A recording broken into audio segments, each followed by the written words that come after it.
If there's one thing historians of the 32nd century agree upon, it's that the establishment of the Intergalactic Military Academy following the Great Galactic War was a milestone in interspecies cooperation.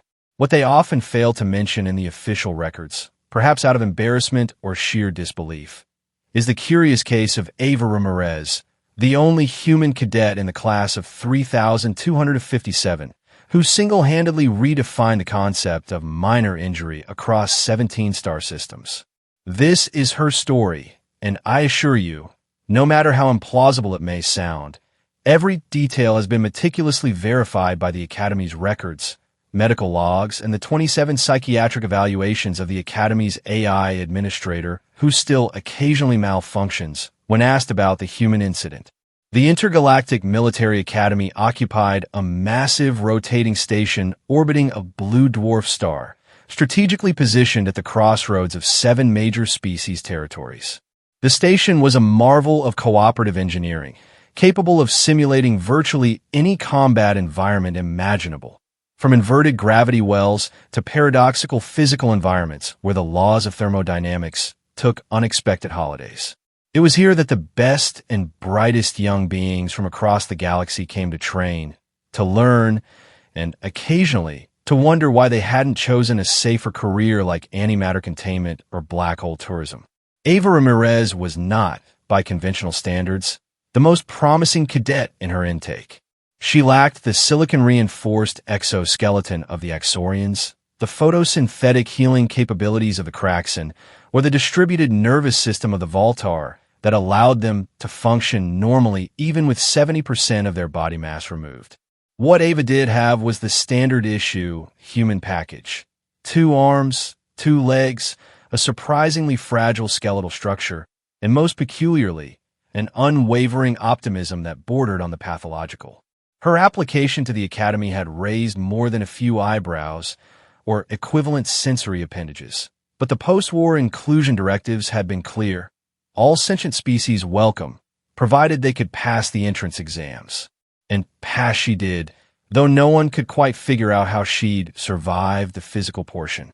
Perhaps it was a statistical anomaly, suggested the Academy's head of admissions, a 9-limb Certesian with a doctorate in probability mechanics. Perhaps, replied the Academy's principal, a being of pure energy contained in a specially designed suit. Or perhaps we should keep an eye on this one. They had no idea how prophetic those words would be. The incident occurred during the 3rd month of training, in a simulation chamber designed to replicate the harsh conditions of a Class 5 gravitational distortion field. For non-humans, this was challenging but manageable. For humans, it was like trying to swim through concrete while being repeatedly struck by lightning. Theoretically survivable, but generally inadvisable. The simulation had been running for approximately 42 minutes when a technical malfunction occurred. Later investigations would reveal that a quantum fluctuation in the station's power grid had caused a momentary reality inversion in the training ground's material properties. In simpler terms, the floor stopped being a floor and briefly considered a career as a ceiling. When the emergency stabilizers kicked in, resetting the physical parameters, most cadets were disoriented but unharmed, their various biological or technological adaptations having compensated for the disruption. Ava, however, had been standing directly beneath a training module the size and weight of a small shuttlecraft when the gravity inverted. When gravity reasserted itself, the module came down on her with all the subtlety of supernova at a meditation retreat. The sound that echoed through the chamber was described by one witness as the unholy combination of a snapping branch, a popping balloon, and the death rattle of dignity. Medical sensors throughout the chamber immediately alerted the emergency response team. The Academy's AI pulled up Ava's biological statistics, attempted to process the injury data, crashed, rebooted, and then sent out a priority 1 medical alert with 17 exclamation points, a record in the Academy's history. By all accounts, Cadet Ramirez should have been, at minimum, unconscious. The diagnostic readouts showed 3 fractured ribs, internal hemorrhaging, and significant muscle tearing across her back.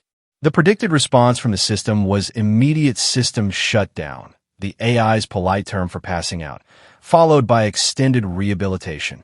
What happened instead was that Ava Ramirez pushed the module off her body, stood up, brushed some dust from her uniform, and said, probably just a minor shoulder dislocation. I can walk it off. The entire training chamber fell silent.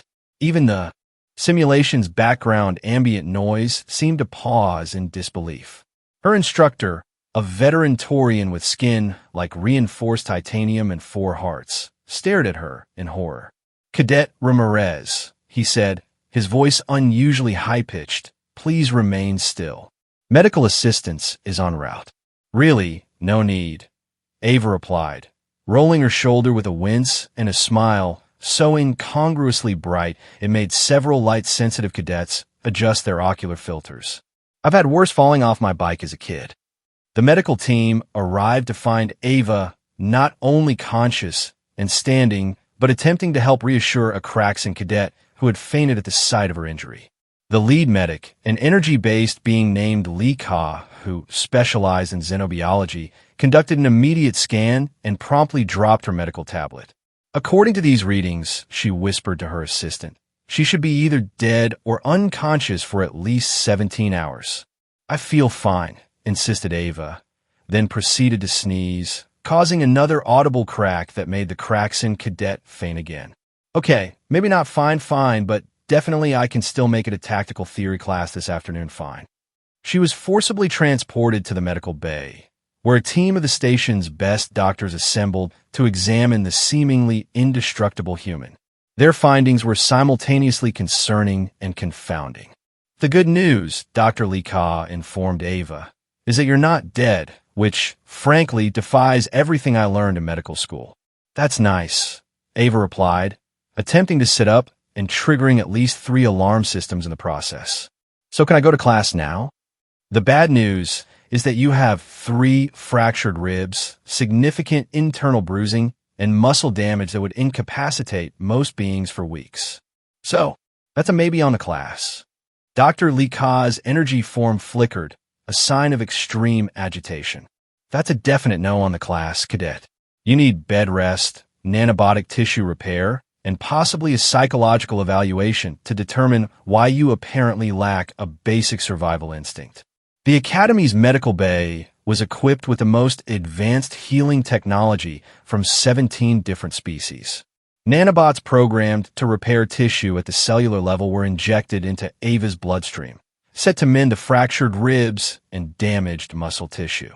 6 hours later, Dr. Lee Ka returned to check on her patient, only to find Ava sitting cross-legged on her bed, teaching 3 other patients and 2 medical droids how to play Uno with pain medication patches as cards.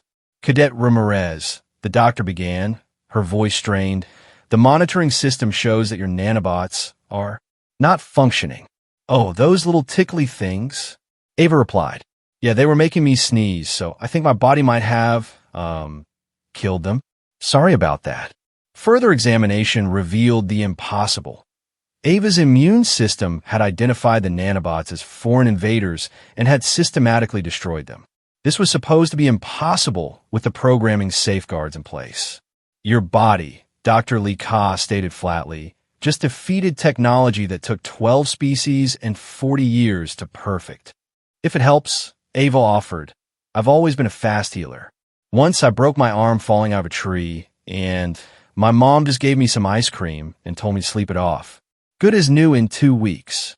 The medical staff exchanged glances that ranged from bewildered to mildly terrified. "Cadet Ramirez," Dr. Lee Ka finally said, "you will remain in this medical bay under observation for at least 72 hours. Ava nodded solemnly, waited until the medical team had left, and then proceeded to attend her tactical theory class that afternoon with her arm in a sling fashioned from bandages she had borrowed from the supply cabinet.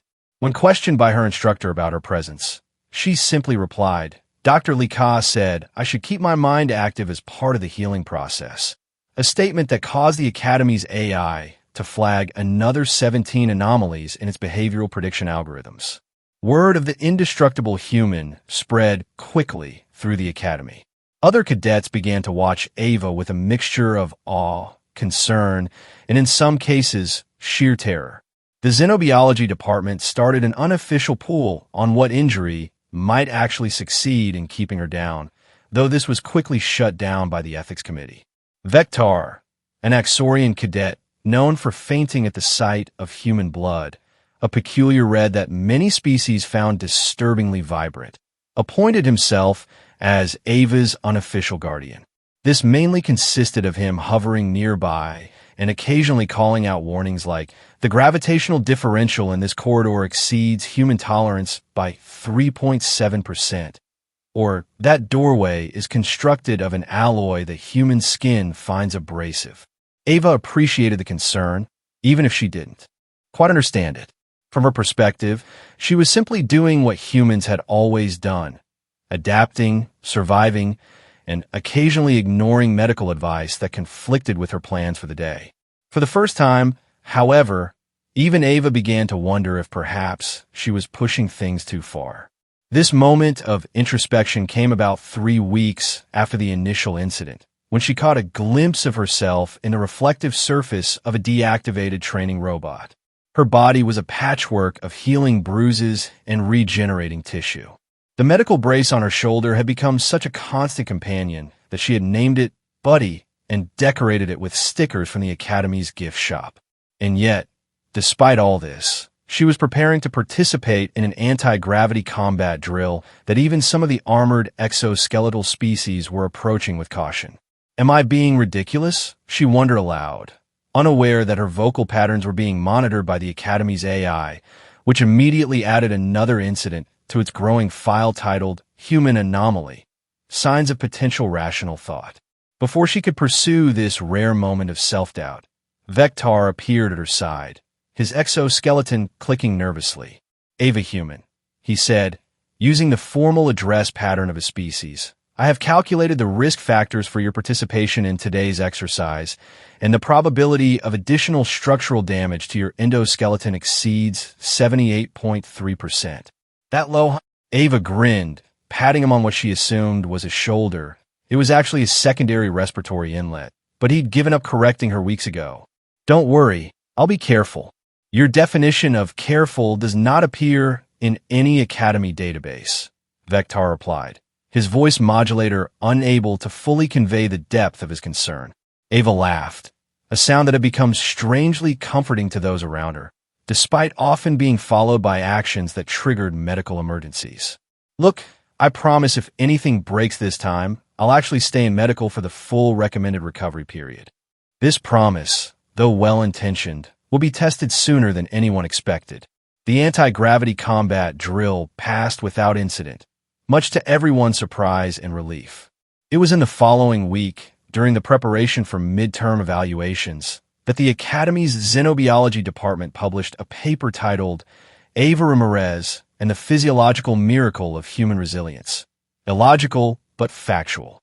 The paper, authored by Professor Zalian, a being composed primarily of crystalline thought structures, attempted to explain the phenomenon that was quickly becoming known across the Academy as pulling an Ava, defined as continuing to function when biologically, physically, and logically one should not. Key findings included the hypothesis that humans had evolved on a planet so relentlessly hostile to life that their bodies had developed a kind of stubborn ignorance of damage, a theory that caused considerable offense to the Earth representatives on the Academy's board until they realized it might actually be a compliment. Ava herself had been asked to provide samples for the study, which she had done with characteristic good humor. "Just don't clone me," she joked to Professor Zalian. "The galaxy isn't ready for 2 of me." The professor, lacking a conventional sense of humor, had taken this as a serious scientific warning and added a section to the paper on the potential catastrophic consequences of multiple Ramirez-type humans in a single-star system. As midterm evaluations approached, the Academy staff found themselves in the unusual position of having to design tests that would challenge the various alien species without inadvertently killing the lone human cadet. This proved difficult, as Ava had demonstrated an alarming willingness to attempt literally anything her classmates could do, regardless of whether human physiology was theoretically capable of it. The solution came in the form of the Class 5 Gravitational Impulse Battlefield, a simulation that would test each cadet's abilities within parameters suitable for their species. In theory, it would present an equivalent challenge to all, adjusted for biological capabilities. In practice, it would become the setting for what Academy records would later refer to simply as the incident. The day of the midterm evaluation dawned like any other on the station. Artificially, with the environmental systems gradually increasing the light levels to mimic a planetary sunrise. Cadets from across the galaxy prepared their equipment, ran last-minute system checks, and engaged in their various species-specific pre-combat rituals. Ava, whose shoulder was still in a brace, now elaborately decorated with inspirational quotes and small drawings of Earth animals, approached the evaluation with her usual optimism. "Today's going to be great," she told a nervous Vector as they waited for their turn in the simulation chamber. "I've been practicing the maneuvers all week." In direct violation of medical recommendations, Vector noted his exoskeleton vibrating with anxiety. Details, Ava waved dismissively with her good arm. "Besides, Buddy and I have this under control." She patted her shoulder brace affectionately. The evaluation began smoothly enough. Cadets were inserted into the simulation in groups of 5, each facing challenges calibrated to their species' capabilities. Ava's group included Vector, 2 energy-based Solarian cadets, and a Craxan named Lorith whose photosynthetic healing abilities made her almost as resilient as Ava, albeit in a very different way. The simulation environment shifted and morphed around them, creating obstacles, enemy combatants, and environmental hazards that required both individual skill and team coordination to overcome. For the first 30 minutes, everything proceeded according to plan. Then, as the Academy's official report would later state with admirable understatement, an anomaly occurred in the simulation parameters. What actually happened was that 3 separate systems malfunctioned simultaneously: the gravitational field generator, the reality cohesion matrix, and most critically, the emergency shutdown protocol. The result was something the Academy's technicians had previously considered theoretically impossible: a localized time-space instability within the simulation chamber. For the cadets inside, reality itself seemed to warp. Gravity reversed, intensified, and in some spots began to tear at the very fabric of physical consistency. The Solarian cadets, being energy-based, were able to adapt quickly, their forms flowing around the distortions. Vector's exoskeleton provided some protection, though the unusual forces were causing stress fractures in his outer plates. Lorith, however, was in serious trouble. The Craxan had become caught in a particularly violent gravitational eddy that was literally pulling her plant-based body apart. Her photosynthetic healing couldn't keep pace with the damage, and her distress signal was being distorted by the same forces tearing at her body. Ava, positioned on the opposite side of the simulation chamber, saw what was happening. Without hesitation, she launched herself toward her classmate, navigating the chaotic gravitational landscape with what observers would later describe as either incredible skill or incredible luck, possibly both. This was despite the fact that the unstable environment was, as Dr. Lee Ka would later calculate, exerting forces on Ava's already injured body that should have rendered her immediately unconscious. What happened next was recorded by multiple monitoring systems and has been reviewed countless times by Academy staff, medical professionals, and physics experts, none of whom have been able to provide a satisfactory explanation. As Ava reached Lorith, a particularly violent fluctuation in the gravitational field caught her left leg. The monitoring systems recorded the exact moment when her femur, the strongest bone in the human body, snapped completely. The break was catastrophic, a complete transverse fracture that, by all medical understanding, should have rendered her not only immobile, but in a state of shock. Instead, Ava grabbed Lorith, pulled her free from the gravitational eddy, and with her broken leg dragging behind her, half-carried, half-dragged her classmate to the emergency exit point.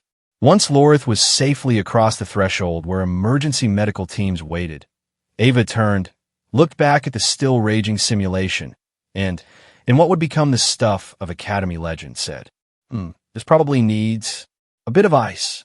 Then she collapsed. The Academy's medical bay had never seen such activity. Doctors from 7 species worked in shifts to repair Ava's numerous injuries, with particular focus on her shattered femur. The bone had broken so completely that it required a combination of traditional setting, nanobotic reconstruction, with specially modified nanobots designed to evade her immune system, and a lightweight exoskeletal support that mimicked the Exorian natural structure. Dr. Li Ka, who had been treating Ava since her first injury, spent 3 days writing a medical report that ultimately concluded with the medical equivalent of shrug. The final paragraph read, "Patient's continued survival and functionality defy current medical understanding. Recommend further study, preferably from a safe distance." When Ava regained consciousness, her first words were, "Did everyone pass the evaluation?" The Academy's principal, who had taken a personal interest in the case and was present at her bedside, replied with uncharacteristic emotional display. "Cadet Ramirez, the evaluation was terminated when the simulation malfunctioned. Everyone has been granted a pass based on their performance up to that point." "Oh, good," Ava said, attempting to sit up before being gently but firmly restrained by medical equipment. "What about Lorith? Is she okay?" "Cadet Lorith has made a full recovery, thanks to your intervention," the principal informed her. "She has, in fact, requested permission to name her first photosynthetic offshoot after you, which in her culture is considered a great honor." Ava smiled weakly. "That's nice. When can I get back to training?"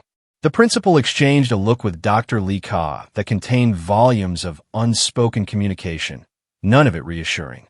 "Cadet Ramirez," Dr. Li Ka said carefully, "your femur was completely fractured. You have torn ligaments, muscle damage, and residual effects from extreme gravitational exposure. Under normal circumstances, the recovery period would be measured in months, not days." "So, a week," Ava suggested hopefully. The Academy's AI, monitoring the conversation, registered another critical failure in its prediction algorithms and quietly added a footnote to Ava's file. Standard recovery time estimates should be multiplied by factor of 0.2 when applied to this subject. Confined to the medical bay with strict orders not to attempt walking, Ava did what came naturally to her. She adapted. Unable to participate in physical training, she focused on the theoretical aspects of her education, requesting additional study materials and turning her recovery bed into a makeshift command center. She also, to the ongoing bewilderment of the medical staff, organized what she called the interspecies crutch race in the medical bay's rehabilitation area. The event, ostensibly designed to raise awareness for beings who had never experienced a dislocation, quickly became a highlight of the Academy's otherwise serious routine. Patients, medical staff, and even Academy instructors found themselves participating in the absurd spectacle of racing on crutches or species-appropriate mobility aids, around a course designed by a bedridden human with too much time on her hands and an alarming talent for social organization. The Galactic Health Organization, hearing reports of the unusual human cadet, dispatched a research team to the Academy. Their mission, officially, was to study unusual resilience factors in non-standard combat situations. Unofficially, they wanted to determine if Ava Ramirez was a previously unknown subspecies of human or possibly not human at all. The research team arrived with cutting-edge equipment, detailed questionnaires, and serious scientific intent. They left 3 days later with incomplete data, confused expressions, and an unexpected proficiency in a human board game called Parcheesi, which Ava had taught them instead of submitting to their more invasive tests. Their preliminary report noted only, "Subject appears to be standard human female, albeit one with an immunity to common sense and an inexplicable ability to turn medical recovery into a social event." As weeks passed, Ava's recovery progressed at what Dr. Li Ka described as an alarming rate that manages to be simultaneously miraculous and concerning. The specially designed exoskeletal support on her leg, which had been expected to remain necessary for at least 3 months, was removed after just 6 weeks when Ava demonstrated that she could walk perfectly well without it. The bone has healed, Dr. Lee Ka informed the Academy's medical board, in a manner that defies conventional biological processes. It's almost as if her body didn't just repair the damage, but took it as a personal challenge to improve upon the original design. Indeed, scans showed that Ava's femur had healed stronger than before, with a density pattern that mimicked the microlattice structure seen in some exoskeletal species.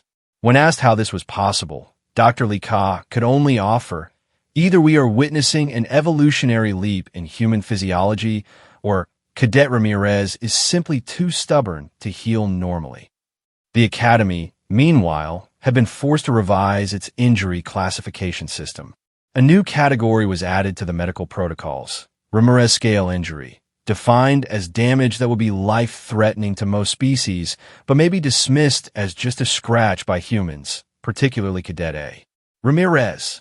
The scale included helpful indicators, such as Level 1. Will complain only if directly asked about pain. Level 2. May mention discomfort, but insist on continuing activities. Level 3. Will acknowledge injury but suggest unconventional treatment, walking it off, sleeping it away, etc. Level 4. Might voluntarily seek medical attention, but only after completing all scheduled activities. Level 5. Will accept medical treatment, provided it can be administered while the subject remains active. Level 6. Actual unconsciousness, considered theoretical as no documented cases exist. This scale was incorporated into the Academy's emergency response training, with special seminars on recognizing human distress when humans won't admit distress. As her graduation approached, Ava had become something of a living legend at the Academy. First-year cadets would whisper as she passed in hallways, sharing increasingly exaggerated stories of her exploits. Some claimed she had once continued a training exercise after being temporarily decapitated, untrue. Others insisted she had arm-wrestled a Taurian battlemaster and won. Technically true, though the battlemaster had been suffering from a mild gravitational flu at the time. Ava herself remained remarkably unchanged by her celebrity status. She continued to approach each challenge with the same optimistic determination, though she had, much to everyone's relief, developed a slightly more cautious approach to activities that had previously resulted in catastrophic injuries. "I've been thinking," she told Vectar one evening as they studied in the Academy's library, "maybe there's something to this whole risk assessment thing you keep talking about." Vectar's exoskeleton nearly cracked with surprise. "Ava human, are you experiencing a fever? Should I alert medical services?" She laughed. "No, I'm serious. I've been looking at the statistics, and it turns out humans aren't supposed to break as many bones as I have in a single academic year. Did you know the average human goes decades without a major fracture? That's wild." This revelation, that perhaps her experiences weren't entirely typical even for humans, had led Ava to a period of reflection. She began to wonder if her approach to life, while effective for her, might be giving her alien classmates a skewed impression of human capabilities and limitations. This newfound self-awareness did not, however, prevent her from participating fully in the Academy's final evaluation exercise, a comprehensive test of everything the cadets had learned during their training. The exercise, known simply as the Crucible, was designed to push each cadet to their absolute limits while requiring them to work together across species barriers. The Academy's staff, still wary after the midterm disaster, had implemented additional safety protocols specifically for Ava. These included enhanced monitoring systems, redundant emergency response teams, and what one instructor referred to as the Ramirez contingency, a specialized medical pod that could be deployed to her location within seconds of detecting a serious injury. To everyone's surprise, including possibly her own, Ava completed the Crucible without a single injury more serious than a minor burn on her left forearm, an injury she not only reported immediately, but allowed to be treated according to standard protocols. "I'm evolving," she told a stunned Dr. Lee Ka during the treatment. "Turns out you can teach an old human new tricks." The Academy's AI, monitoring the conversation, registered its first-ever prediction success regarding Cadet Ramirez and marked the occasion by creating a new subroutine dedicated to tracking this unprecedented development. At the graduation ceremony, the Academy's principal addressed the assembled cadets, staff, and visiting dignitaries from across the galaxy. This class, the principal began, their energy form glowing with what those familiar with the species recognized as pride, has demonstrated exceptional ability, determination, and adaptability. Each of you has overcome challenges that would have broken lesser beings. You have proven yourselves worthy of the trust placed in you by your respective worlds and species. The principal paused, their glow shifting slightly toward the blue spectrum, a sign of amusement. Some of you, they continued, with a meaningful glance toward where Ava stood, have overcome these challenges in ways that have forced us to reconsider the very nature of resilience and recovery. For this unexpected education, we are grateful.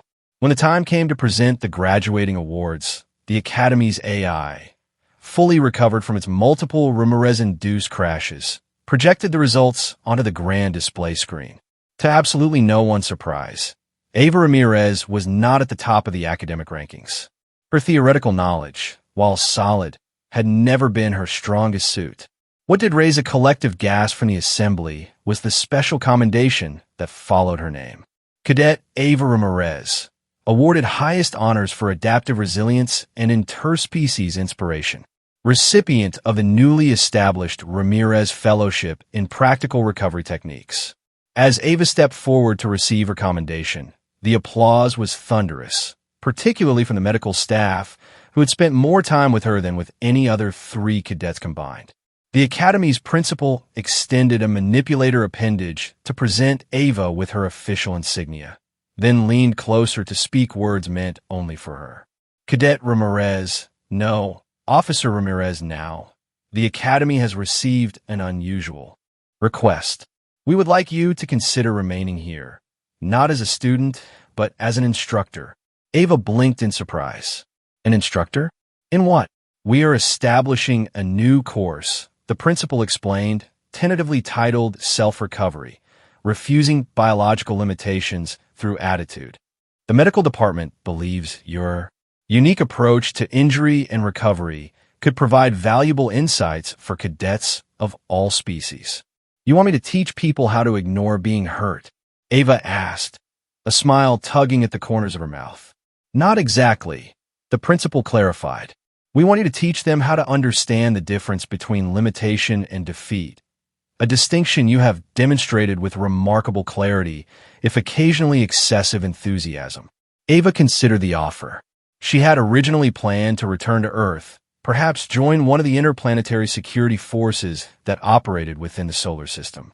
The idea of staying at the Academy, of sharing what she had learned, and what she was still learning about human resilience was appealing. Can I still participate in physical training exercises? She asked. The principal's energy form flickered in what might have been a sigh. Within reasonable safety parameters, yes. And who defines reasonable? A committee that does not include you. The principal replied without hesitation. Ava laughed. Fair enough. I accept. And so began the next chapter in the remarkable story of Ava Ramirez, the human who had arrived at the Intergalactic Military Academy as an anomaly and was departing as a legend, albeit one with an impressive collection of medical scans documenting injuries that should have been debilitating but somehow weren't. In her first address to her students, a diverse group that included representatives from 11 different species, including 3 humans who had specifically requested placement in her course, Officer Ramirez made a statement that would be inscribed on the Academy's Hall of Wisdom. I'm not superhuman. I'm just human. And I think that's the scary part. When later asked to explain this statement by a confused Voltar student, she elaborated, humanity didn't survive on Earth because we were the strongest, the fastest, or the most biologically advanced. We survived because when we got knocked down, we got back up again. Sometimes immediately. Sometimes after a nap and some ice cream. But we always got back up. Across the galaxy, in medical schools, military academies, and xenobiology research centers, the Ramirez phenomenon became a subject of serious study. Theories range from the practical, unique bone density patterns to the absurd quantum probability manipulation at a cellular level. The truth, as Officer Ramirez would often tell her students, was much simpler. The universe is vast and often hostile, she would say, usually while demonstrating a recovery technique that made even the exoskeletal species wince. But so is the human spirit. Our bodies break. Trust me, I know this better than most, but our will to continue? That's a lot harder to fracture. And if sometimes, late at night in the privacy of her quarters, Officer Ramirez would wince as she massaged her twice-broken leg or adjusted the position of her shoulder to ease the ache that still lingered from that first major injury. Well, that was just between her and the Academy's discreetly silent monitoring systems. After all, some lessons weren't meant to be taught, but discovered. Like the fact that even the most resilient human has limits. They just choose, with stubborn, admirable, slightly terrifying determination, to acknowledge those limits as suggestions rather than rules. And throughout the galaxy, whenever a cadet or officer found themselves facing seemingly impossible odds, they would straighten their posture or equivalent. Remember the human who had redefined the concept of resilience across 17 star systems, and asked themselves, what would Ramirez do? The answer, invariably, was to get up and keep going, with a smile that confused enemies and allies alike, and perhaps a casual request for a bit of ice.